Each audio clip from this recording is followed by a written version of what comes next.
वो हम उसके जब नंबर लगा हमारा अंदर जाने का उसमें पार्लियामेंट हाउस में, इतने में कोई लंच सेशन हो गया और अटल बिहारी वाजपेयी जी बाहर निकले। जब बाहर निकले तो जब हम लाइन में लगे, अरे अरे अरे अरे सिन्हा जी आप यहाँ कैसे लाइन में, सिन्हा जी आप यहाँ कैसे।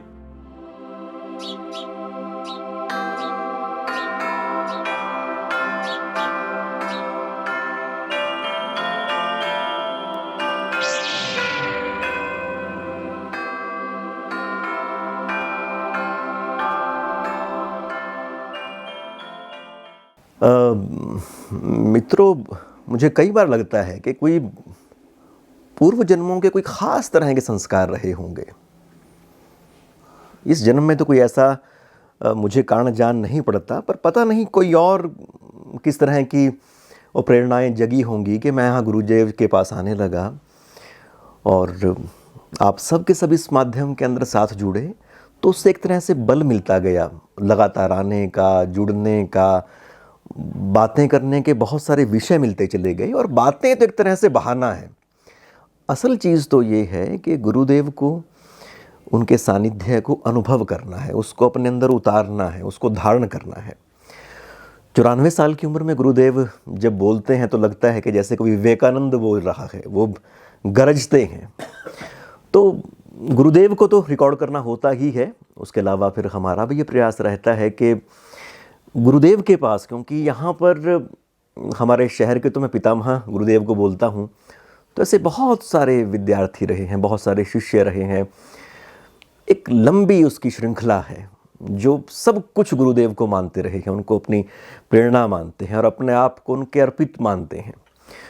तो ऐसे ही एक गुरुदेव के शिष्य परंपरा से बहुत ही माने हुए उनके शिष्य दिवाकर शर्मा जी, आप करनाल से हैं और गुरुदेव से मिलने आए। तो मैं इस मौके को फिर छोड़ने वाला था नहीं, तो हमने उनसे गुरुदेव के बारे में कुछ बातें, कुछ उनके अनुभव जानना चाहे। तो बहुत सारी तो बातें ऐसी हैं कि गुरुदेव के विषय में उनका हर शिष्य वही बातें करता है, पर कुछ बातें फिर बिल्कुल नई तरह की हो जाती हैं। और क्योंकि हमने उनसे अचानक से कहा था कि आप उनके बारे में कुछ बातें बताएं, तो हो सकता है अगर बातों के लिहाज से देखें कुछ बातें आई होंगी, कुछ बातें छूट गई होंगी, पर अगर आप उन सब बातों के पीछे के भाव को पकड़ सके, तब हमारा उनसे बात करने का जो एक काम है वो पूरा हो जाएगा। तो आइए गुरुदेव के विषय में ये अनुभव हम सुनते हैं। प्रथम परिचय ये है कि जैसे मैंने ग्रेजुएशन किया मंडी से, तो पोस्ट ग्रेजुएशन के लिए मैं कुरुक्षेत्र आया। मेरे पास सब्जेक्ट रहे थे economics and political science. Political science में मैंने यहाँ दाखिले एडमिशन के लिए फॉर्म भर दिया। तो मैं किसी कार्यवश की मेरी एडमिशन हुआ ना हुआ, मैं फ़िलासफ़ी डिपार्टमेंट में एक यहाँ पर थे, उनसे पूछने आ गया। वो करनाल से आते थे, टाइपिस्ट थे। तो मैंने कहा मेरा एडमिशन ज़रा पता तो कर दो, हुआ कि नहीं हुआ। तो वहाँ डॉक्टर साहब जो हैं वो 2-4 स्टूडेंट्स के बीच में खड़े थे। मैं भी खड़ा हो गया और इनकी बातें सुनता रहा। उसी वक्त जो है एक अच्छा खासा जो मेरे ऊपर इनका पूरा प्रभाव मैं पढ़ने लगा। तो मैंने आकस्मिक पूछ लिया, गुरुजी क्या मैं फ़िलासफ़ी कर सकता हूँ, मैं इस सब्जेक्ट को कर सकता हूँ। तो ये कहने लगे आपने बीए तक पढ़ा है सब्जेक्ट ये, आप पे पहले क्या सब्जेक्ट रहे। मैंने जी मेरे पास तो economics and political science, father government servant हैं, ट्रांसफरेबल जॉब है, इस टाइम हिमाचल में है। तो मैं तो हिमाचल से अब यहाँ आया हूँ, रहने वाले हम करनाल कुरुक्षेत्र के हैं। हमारा जो मूल एंसेस्टर्स हैं, हम त्रौड़ी से, करनाल से, मूलतः त्रौड़ी, ऐसे इसी एरिया के हम रहने वाले हैं। लेकिन पिताजी के साथ साथ हम घूमते रहे नौकरियों पे। ये कहने लगे बेटा कर तो सकते हो एमए फ़िलासफ़ी और एक सब्जेक्ट और है जिसमें अगर किसी ने ग्रेजुएशन लेवल पे ना भी पढ़ा हो तो वो उस सब्जेक्ट की एमए कर सकता है। गुरुजी कहने लगे आपके पास मीडियम कौन सा था। मैं गुरुजी मीडियम तो हमारा हिंदी ही था, हिंदी से ही हमने ग्रेजुएशन किया। कहने लगे ये फ़िलासफ़ी जो है यहाँ वो इंग्लिश के अंदर है, आपका जो मीडियम होगा वो इंग्लिश होगा, इंग्लिश में करना पड़ेगा। दूसरा ये है कि अब आपने नहीं पढ़ा, लेकिन चलो आप ऐसे परिवार से हो तो थोड़ा बहुत आपको इंडियन फ़िलासफ़ी का, एथिक्स का, इन बातों का आपको ज्ञान होगा। आप इंडियन फिलॉसफी के बारे में घरों में बातें होती हैं, उसके बारे में जानते होंगे। वेदांत के नाम सुना होगा, वेद पुराण सुने होंगे, कोई योग के सुने होंगे। इस प्रकार से आपका जो वातावरण घर का है वो ऐसा रहा होगा। दूसरा, आप एथिक्स के बारे में भी आप सब्जेक्ट कर लोगे। इतने पेपर होते हैं फिलॉसफी में, ये कहने लगे। हाँ, आपको दिक्कत आएगी वेस्टर्न फिलॉसफी में और आपको दिक्कत आएगी कंटेम्प्रेरी फिलॉसफी में। ये आपके लिए थोड़ा मुश्किल रहेगा, contemporary philosophy and western philosophy.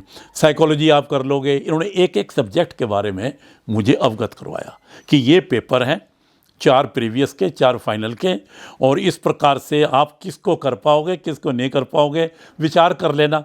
2-4 दिन के बाद विचार कर लेना। तो फिर मैं आया, मैंने कहा एमए पॉलिटिकल साइंस तो मैं तब भी कर लूँगा, बाद में भी कर लूँगा, पर मैं एक बार जो है फ़िलासफ़ी कर लूँ और मुझे गुरुजी के सानिध्य में रहना है। और इन्होंने मुझे अपनी शरण में ले लिया और तब से बस पहले एमए फ़िलासफ़ी किया। पहला साल तो ऐसा ही चलना था। मैं तो अभी ये एमए करना डायरेक्ट फ़िलासफ़ी, उससे पहले कभी सुने ही नहीं शब्द। वो पहला साल तो ऐसे ही निकला और कुछ लेकिन इनका शरण मिलती रही, इनकी शरण में मैं रहा। तो पहला साल तो ऐसे निकला। ये मैं भी कह रहा था कि अभी आपके आने से पहले कि टॉफरेनिल एक मेडिसिन है जिनकी जो बच्चे अपनी मेमोरी लॉस कर देते हैं या उनको कोई ऐसे ब्लॉकेज हो जाती है उसमें, तो उसके लिए कोई, ये मुझे नहीं पता गुरुजी ने मेरे अंदर क्या देखा भी ये कहाँ रुक गया। हॉस्टल में रात को 11-12 बजे अम्बाला से दवाई मंगवा कर टॉफरेनिल, और एक है इनका वो जो खमीरा वगैरह होता है, खमीरा गाजवा अंबरी जवार वाला, मुझे आज भी याद है ये नाम। ये गुरुजी ने मेमोरी को बढ़ाने के लिए, आपकी याददाश्त बनी रहे, एकदम मिसिंग ना हो जाओ, पेपर देते देते घबरा ना जाओ, वो दवाई इन्होंने ला कर दी। ये मोहल्ला महादेव में रहते थे, हम हॉस्टल में थे। रात को आना, पढ़ाना, सवेरे पढ़ाना। और इनके पथरी थी। जब हम प्रीवियस के बाद हमने जब फाइनल के पेपर दिए, प्रीवियस तो ड्रॉप किया, फाइनल में डबल देने पड़े पेपर हमें, प्रीवियस के भी और फाइनल के भी। गुरुजी को पथरी थी और मेरे जैसे कई बच्चों को जो डिफरेंट सब्जेक्ट के थे, जो इनके सब्जेक्ट से संबंधित नहीं हैं। गुरुजी की दिनचर्या मैं आज भी कहता हूँ, कोई करके दिखा दे, कैसे भी करके दिखा दे। मैं साधु संतों से की बात नहीं मैं करता, गुरुजी उन संतों से भी ऊपर कि जो इनकी दिनचर्या है। रात सुबह 4 बजे उठते थे, चाय पहले खुद बनाते थे, जो बच्चे रात को इनके पास सोते थे उनके लिए, और जो पढ़ने आते थे उनके लिए। गुरुजी और इनकी माता जी हमारी पूजनीय, वो उस टाइम मोहल्ला महादेव में थी। वो सुबह चाय बनाना, नहीं तो गुरुजी उनको भी तंग नहीं करते थे, ये बनाते थे। इनका जीवन, दो छोटी बेटियां, वो हमारे सामने थी, बच्ची हमारी वो बिल्कुल। और ये चाय बनाना, अब पढ़ाई करो। और जो 4 से लेके 7-8 बजे तक पढ़ाना, फिर अपने कॉलेज यूनिवर्सिटी के लिए चले जाना। दिन भर वहाँ पर भी अपने सब्जेक्ट के अलावा, अपने डिपार्टमेंट के अलावा गुरुजी के पास 20 लोग, 20 ऑर्गेनाइजेशन के आदमी, गुरुजी टाइम दे दो, गुरुजी टाइम दे दो। भिन्न भिन्न प्रकार के उनको इस राष्ट्र निर्माण में, जिसे जो हमें संवैधानिक वो दिए हुए हैं, मैं वो भाषा इस्तेमाल कर रहा हूँ इस टाइम, जो संवैधानिक राइट्स हैं, ट्रेड यूनियन के हैं, यूनियन के हैं, वेलफेयर के हैं और कल्चरल हैं, उन सब के जो चलाने वाले थे। एकमात्र यूनिवर्सिटी में जो जिनके पास पद थे उनको भी चलाने वाले हैं, मैं निसंकोच कह सकता हूँ, डॉक्टर हिम्मत सिंह सिन्हा। बिल्कुल जैसे घर में एक बड़ा होता है, कभी वो तो रूप देखा ही नहीं हमने, बड़े सहज हो जाते थे हम। हमारे और भी प्रोफेसर थे जिनसे हम जरा तनातनी में भी बैठ जाते थे कि वो भी हमें कुछ कह सकते हैं, कि वो जैसे टीचर और स्टूडेंट का वो होता है। लेकिन गुरुजी के होते हुए एक एल्डरली जैसे क्लास में आते हैं और सभी सोचते थे मेरा बड़े आ गए, और इनकी बात को सभी बड़े ध्यान से सुनते थे, बच्चों की तरह उनके साथ पास हम रहे हैं। मैंने तो देखो जी 2 साल एमए किया, उसके बाद फिर मैं यहाँ ला क्या वो तक बहाना था, ला करने भी आए। यहाँ पर एडमिशन लिया मैंने, इवनिंग में इन्हीं के वहाँ सानिध्य में रहा, मोहल्ला महादेव में। फिर पहले हॉस्टल में था, फिर मोहल्ला महादेव में भी रहे, वहीं पर सब रहे हम। हमारे पुराने साथी भी थे यहाँ पर, उन सब के बीच में इनकी दिनचर्या हमने तो आध्यात्मिक, राजनीतिक, सांस्कृतिक और शैक्षणिक जितनी विद्याएँ हैं वो सभी को गुरुजी ने कैसे कैसे दिए। मैं अगर बोलता चला जाऊं, आज अपनी बुद्धि से बोलूं, अगर मैं पहली बार अगर मुझे इनके बारे में जो मेरे अंदर अंदर है अगर मैं बोलता रहूं तो शायद बहुत टाइम लगे। इनकी जहाँ तक पर्सनैलिटी है और इन भी, और ये खुद भी नहीं जानते होंगे, इनको खुद भी नहीं मालूम होगा डॉक्टर साहब को कि आप कितने उसके धनी हैं, आप कितने उसके धनी हैं, कि क्या परमात्मा ने आपको दिया है। और इतना एक आज भी अमोलक गामड़ी में एक व्यक्ति बिना किसी उसके मठ मठांतर के, लोग तो छोटी सी भी ज्ञान प्राप्त हो तो बड़े बड़े मठ बना लेते हैं, बड़े बड़े मठों में बैठ जाते हैं, और गुरुजी आज भी आपके सामने हैं, आप इसके साक्षी हो। व्यक्ति राष्ट्र में ढूंढने जाओगे, कोई वो अपने सब्जेक्ट के माहिर हो सकते हैं, लेकिन इतने सब्जेक्टों का माहिर होना आप खुद हैरान हो गए होंगे। वो यहाँ अमोलक गामड़ी में रह रहे हैं यहाँ पर, और संतुष्टि से रह रहे हैं, सब बात आपके सामने सब जानते हैं। मैं इनके बारे में जितना भी कहूँ, राजनीतिक बोलो आप, राजनीतिक सही, इन्होंने राजनीति के अंदर देश को एक दिशा दी है। मैं आपको ये बताऊं, एक छोटा, मैंने क्या लिया, एक बार ये मुझे दिल्ली ले गए, जब एमए कर लिया तो दिल्ली ले गए, लोग चल बेटा तुझे दिल्ली दिखा के लाता हूँ, पार्लियामेंट हाउस दिखा के लाता हूँ। मैं और गुरुजी यहाँ मुझे लेकर गए गुरुजी, मैं तो नौकरी पर नहीं था। अब आप देखिए जीवन, यहाँ से देखो आप, एक बच्चे को पहले तो एमए करवाया, हौसला दे के, मेरी मनोस्थिति को जानकर, पिता को ध्यान में रखते हुए, वो एक ईमानदार आदमी, बेचारा गवर्नमेंट सर्वेंट का लड़का है ये, ऐसे एक नहीं कई प्रकार के बच्चों को जिनकी स्थितियाँ परिस्थितियाँ आर्थिक किसी भी प्रकार की रही हैं, उनको गुरुजी ने उठाया है कि तू उठ, खड़ा हो, ये कर ले, ये नहीं कर सकता तो ये कर ले, ये कर ये। मैं जब एक रात को मैंने हथियार डाल दिए, गुरुजी मैं सब कुछ भूल गया, मैं नहीं पेपर दे सकता। ये कहने के बाद सुन, ये क्वेश्चन तुझे आता है, ये क्वेश्चन तुझे आता है, ये क्वेश्चन आप कर लेंगे। कहता 3 में से 4 में से तुझे 2 क्वेश्चन भी मिल गए तो तुझे 20 में से 10-10 नंबर भी मिल गए, 20 नंबर तो हो गए ना, 25 नंबर लेने हैं, कुछ तो तू और भी करेगा। इस प्रकार से हौसला देकर जाते थे कि यही पेपर तेरे लिए मुश्किल है ना, बाकी तो नहीं है ना, बाकी तू कर लेगा ना, ये कर, तू 25 नंबर के लिए कर, तू इतने क्वेश्चन याद कर ले, तू हो जाएगा। तो इस प्रकार के करना, और उन आर्थिक पिछड़े हुए स्थिति के बच्चों को भी, और किसी भी वो राजनीतिक सोच के लोग थे, मैंने तो यहाँ पर नक्सलबाड़ी, जो नक्सलिज्म से जो बच्चे यूनिवर्सिटियों में आकर जो जिस प्रकार की ऑर्गेनाइजेशनें चलती रहती हैं, उन बच्चों को भी गुरुजी ने बिठाया, त्यौहार मनाए, उनको पढ़ाया। जो इनसे विचारधारा में इनके विरोध में थे, उन बच्चों को भी ये बिठाते थे, उनके त्यौहार मनाते थे। इनका घर एक उत्सव का घर रहता था, और डॉक्टर साहब खुद उसके अंदर उनको बना के खिलाते थे। अम्मा जी थी हमारी, अम्मा करती थी उन दिनों में, और यह गुरुजी थे। हमने क्या करना वहाँ पर, घर की रसोई इनकी, सब कुछ वही, हम तो जा सर्व कर देंगे, है ना। जो छोटे बच्चे हैं और को भी जा भी किसी को पकड़ा दिया, उठा दिया, गुरुजी करते, जा बेटा चाय बना लो, जब ये नहीं ये मिठाई खाओ, जब वो हम वहाँ से ले आ, जब ये पैसे निकालने अपने, काला बैग आज भी होगा इनके पास, उससे निकालते और ये करते थे। मैं कौन सी इनके आयाम के बारे में बात करूँ। राजनीति में दुनिया को बनाया, पत्रकारिता में दुनिया को बनाया। जिनके लेख सुबह छपते थे अखबारों में, उनको मैंने रात को गुरुजी के पास बैठे हुए लेखों को लिखते हुए देखा, लिखवाते हुए देखा। नाम सुबह नाम नहीं मैं लेना चाहता, उन्हीं के आए जो पत्रकारिता में हैं, जो उस अखबार के वो हैं, कॉरेस्पॉन्डेंट हैं, लेकिन पीछे उनके कौन, एक मार्गदर्शक डॉक्टर हिम्मत सिंह सिन्हा। बच्चों को बनाया, सब कुछ करा, पढ़ाया लिखाया, उनको गाइड करते रहे। आज वो कुछ भी बने, बड़े बड़े IAS भी बने, मंत्री भी बने, मैं नाम बिल्कुल नहीं लेना चाहूँगा।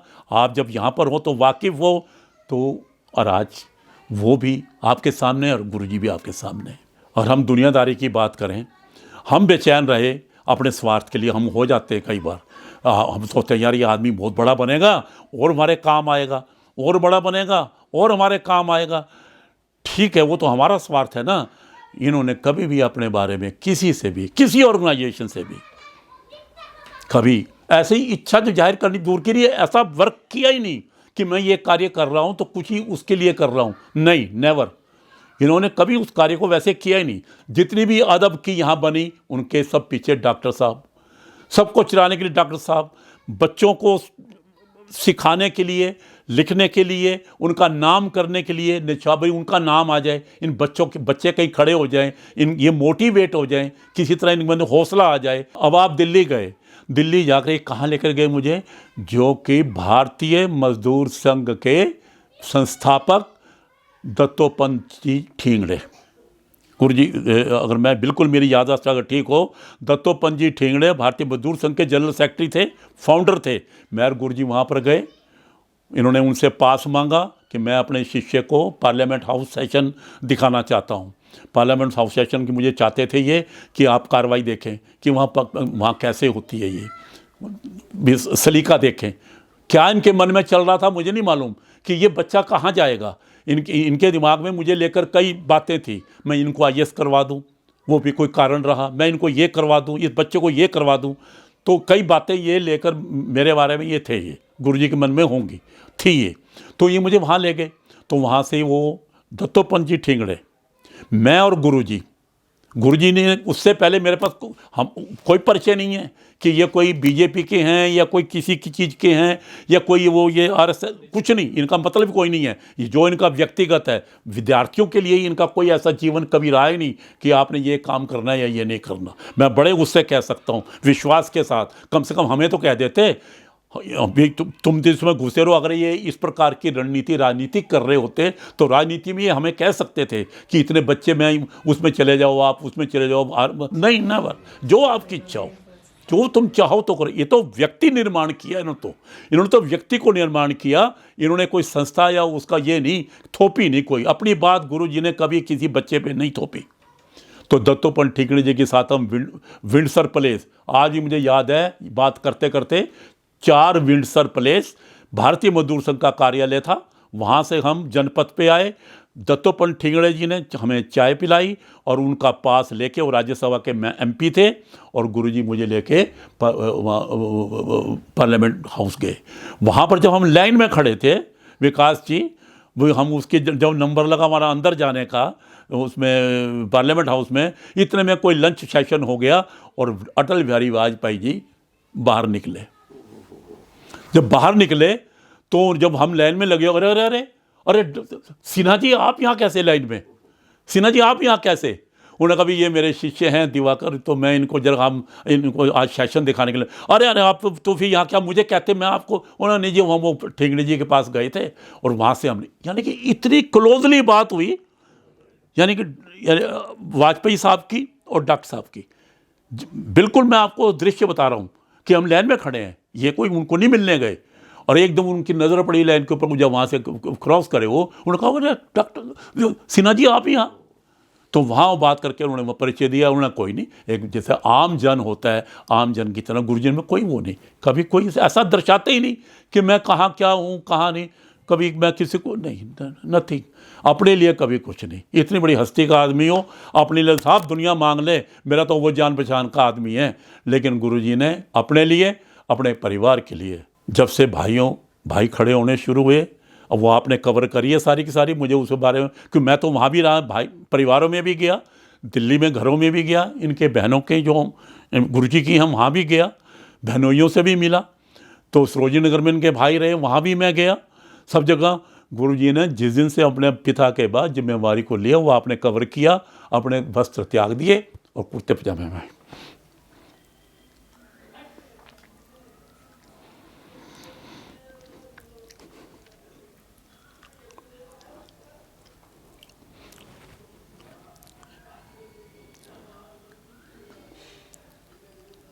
ये योगदान इनका शुरू से ही रहा। अपने कपड़े उतार कर धोती पहन ली, वो बच्चे चाहे कुछ ही बने, इंजीनियर बने, बड़े बड़े वो बने, बहनें लगी, पढ़ाया लिखाया, सारा दृश्य इनके सामने रहा। और अपना जीवन एक योगी की तरह मोहल्ला महादेव में अपनी अम्मा के साथ वहाँ गुजारा। और हमारी सबकी सेवा एक तरीके से यही है कि हम सब यहाँ रहे और सभी का ये करते रहे, और सारा इन्होंने अपना जीवन का जो त्याग, जो भी दर्शन था, सारा कुरुक्षेत्र की भूमि पर ही यहाँ इन्होंने लगा दी है। तो अब क्या मैं बताऊँ, कहाँ की इनकी बात बताऊँ, यही तो मेरे लिए नहीं, सबके लिए। कोई इनके वो नहीं, कोई विषय, कोई वो नहीं। जो भी जिसने कहा भी ये लड़का, जैसे यहाँ के गली मोहल्ले से भी कोई ऑर्डिनरी आदमी उठ के आया ना, भी देखना जी गुरुजी है पढ़ता नहीं हैगा, गुरुजी जरा इसको संभालो, आप इसको ये कर दो, यहाँ छोड़ दो बच्चे को, मेरे पास बच्चे को छोड़ दो मोहल्ला वहाँ। जबकि उस टाइम भी इनको सरकारी कोठी मिल सकती थी, यूनिवर्सिटी में तो इनको मिल ही सकते थे वहाँ पर रेजिडेंस, लेकिन नहीं, मोहल्ला महादेव के अंदर एक कमरे के अंदर ही अपना वहाँ रहकर इस शहर की सेवा करते रहे, इस शहर की सेवा करते रहिए। मैं कहाँ का नाम लूँ बात नहीं रहेगी। कौन सा ऐसा है जो इनसे प्रेरित नहीं हुआ या इन्होंने उसका साथ नहीं दिया, चाहे इनके दुश्मन भी रहे विचारधारा के, दुश्मन मीन विचारधारा का ना मानने वाला जो भी है, मैं व्यक्तिगत दुश्मनी तो इनके किसी से है ही नहीं, ठीक है ना जी। तो वो जो भी आया उसको दिन रात बैठ के उसको भी ये संचालित करते थे, और वो सब कुरुक्षेत्र में ही हैं। और हम तो यही कहेंगे कुरुक्षेत्र भूमि के ऊपर अगर कोई है तो आज आपके सामने गुलजारीलाल नंदा जी का पता, कुरुक्षेत्र डेवलपमेंट बोर्ड के बारे में आप जानते होंगे। उस बोर्ड के गठन करवाने वाले डॉक्टर हिम्मत सिंह सिन्हा, जिसका कहीं है आज, ठीक है, गुलजारीलाल नंदा जी यहाँ पर आए, वो इनके संपर्क में आए, इन्होंने जो भी अपनी बातचीत रखी होगी यहाँ की डेवलपमेंट के बारे में, कुरुक्षेत्र के बारे में, तो वो उस पर कार्य हुआ। कुरुक्षेत्र डेवलपमेंट बोर्ड के निर्माता अगर मेरे से कोई पूछे तो डॉक्टर हिम्मत सिंह सिन्हा। गुलजारीलाल नंदा जी को यहाँ पर मान सम्मान हर बात में स्थापित, ठीक है, कोई किसी का मोहताज नहीं होता, लेकिन कोई सहायक मिल जाना उनको भी, वो तो राजनीति के आदमी थे, ये तो किसी चीज़ के नहीं थे, लेकिन इन्होंने उनका मार्गदर्शन किया कि ये वो भूमि आप काम करो, और करवाया। आज जो कुरुक्षेत्र डेवलपमेंट है, आज वो आप देख रहे हैं, और जो आगे भी जो होगा, तो इसका कोई तो डॉक्टर हिम्मत सिंह सिन्हा। इतिहास के पन्ने या कोई भी उनको याद कर पाएगी, किस कर पाएगी, नहीं कर पाएगी, लेकिन वो हैं डॉक्टर हिम्मत सिंह सिन्हा, जो सच्चाई है, जो सत्य है। सत्य को कितना छुपा लेना, लेकिन हमारा सनातन तो नहीं कहता कि कोई चीज़ छुप जाएगी। हर एक्शन का रिएक्शन तो रहना ही रहना है, सदिये इनको याद करेंगे। दर्शन से ये जुड़े हुए हैं, दर्शन शास्त्र से जुड़े हुए हैं, लेकिन इन्होंने हर प्रकार के विषयों को बच्चों को पढ़ाया है। अगर कोई पॉलिटिकल साइंस के बारे में इनसे पढ़ने आया, उसको पढ़ाया, कोई हिस्ट्री पढ़ने आया तो उसको पढ़ाया, कोई किसी भी विषय के बारे में जो बच्चे पढ़ने आते थे, ये उनको निःशुल्क, किसी भी प्रकार की कोई एक कटोरी भी नहीं, चलो अभी आपके लिए हम जो लो जी हम तो ये मूलियाँ ले आए या वो गाजर ले आए, नहीं, बिल्कुल निस्वार्थ गुरुजी ने उनको पढ़ाया, हर सब्जेक्ट पे पढ़ाया। और ये तो देखो, वैसे भी ये वो हैं, घरों के अंदर उन्होंने संस्कृति का भी ज्ञान दिया, रामायण को भी लोगों को बारे में प्रेरित किया। और रामायण के बारे में सिर्फ गाना ही गाना नहीं है, गीत और गद्य ही नहीं है, उसके मतलब समझाएं, रामायण के मतलब समझाए। और इनका खुद का अपना एक विषय है, जो जिस तरह इनको डिग्री मिली है क्या डॉक्टरेट की, मुझे एक थोड़ा सा प्रसंग याद है, इनको डिग्री देने के लिए उस टाइम इतना परेशान किया गया कि इनको डिग्री दें, कब दें, कैसे दें। यानी कि इन्होंने जो डॉक्टरेट करी है वो करी है comparative study of communism with Anasakti Yoga, अगर मैं गलत ना हूँ तो। अगर जो डॉक्टर साहब की जो सब विषय रहा था वो था comparative study of communism with Anasakti Yoga. He prove that कि जो ये कार्ल मार्क्स है, he may be influenced by Gita. Gita में जो हमारी गीता जी कहती हैं, जो हमारा गीता का मेन सार है, उसको ही कहीं ना कहीं उसके जीवन को उसने प्रभावित किया है कार्ल मार्क्स के, और वहीं से कम्युनिज्म की निकासी हुई है, वहीं से उसका उदय हुआ है, उसका कम्युनिज्म का। तो Karl Marx being influenced by Shrimad Bhagavad Gita, ऐसा था। तो इसको जब डॉक्टरेट की डिग्री डॉक्टर साहब को मिलनी थी, तो इनके वाह के लिए वो दाएं बाएं घुमाने लगे। जहाँ तक मेरी स्मृतियाँ काम कर रही हैं, अगर मैं बिल्कुल गुरुजी के मैं सुन पाया हूँ उन दिनों में, तो इनका ओपन वाइवा किया गया, और टफ से टफ जो ठीक विचारधारा के उसके लेवल भी, कितना इनको कैसे इनको टाइट किया जाए, ये कैसे इनको रोका जाए डॉक्टरेट से, अलीगढ़ के अंदर वहाँ इनका वाइवा हुआ। और फिर भी डॉक्टर साहब ने हिम्मत से उनकी हर क्वेश्चन का जवाब दिया, और तब इनको डॉक्टरेट की degree comparative study of communism with Anasakti Yoga, तब डॉक्टर साहब को वो वो मिली है। मैंने इन्होंने एक डिग्री क्या है, तो डिग्री वैसे इन्होंने डॉक्टर, वो भी कहने पर ही फिर डॉक्टर लिखवाओ आप विद्वान हैं, ये नहीं चाहते थे। इन्होंने कभी उस चीज़ के लिए कहा भी मैं डॉक्टर बनूं, आगे फिर ये हो जाएगा वो हो जाएगा, प्रमोशनें हो जाएंगी, जो भी होता होगा, इन्होंने डॉक्टर साहब की कभी वो नहीं रही। सिर्फ ये कि कहने पे चलो भी डॉक्टर साहब गुरुजी करो ना, आप तो दुनिया को डॉक्टरेट करवाते हो, करो ना आप। तब इन्होंने आपने चलो एक ये की। इवन हमें भी प्रेरित करते रहे, हमारे लिए भी सब्जेक्ट लाए। मेरे लिए सब्जेक्ट बहुत अच्छा लाए थे, मैं आपको ये बताऊँ, मेरे याद आ गया। अगर मैं वो कर लेता, अगर मैं भारतीय खाद्य निगम के अंदर ना जाता या मुझे थोड़ा सा समय मिल जाता, डॉक्टर साहब मेरे लिए एक सब्जेक्ट लाए थे, वो था भी उसमें था ethical values in Indian democracy.